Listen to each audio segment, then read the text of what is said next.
น้ำตกเด้อพี่น้องเลยในวันที่28เนาะเดือนสิงหา2026น้ำก็จะมี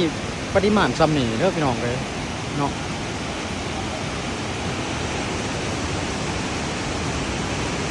กับบัวลายเป็นไรเนาะเมื่อนี้ท้องฟ้าแจ่มใสโอ้โหแดดออกแจ่มเบิดทีเนาะในรอบเดือนนี่กำลังเห็นแดดในวันที่นี่แหละพี่น้องเลยในวันที่27นี่เนาะมอสิเบิดเดือนนะว่าสัตว์ตกมาตั้งแต่วันที่1พุ่นวันนี้20วันได้ตากเครื่องคักๆแล้ววันนี้น้ำตกมีปริมาณซ้ำนี่เด้อพี่น้องเลยอันไหนที่ว่าอยากมาเที่ยวก็ให้มาในส่วนนี่เนาะผู้ดีงามเพิ่นว่าซ้ำนี่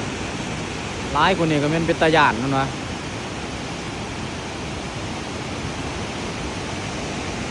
ใส่เบิ่งซ้ำนี่แหล้ว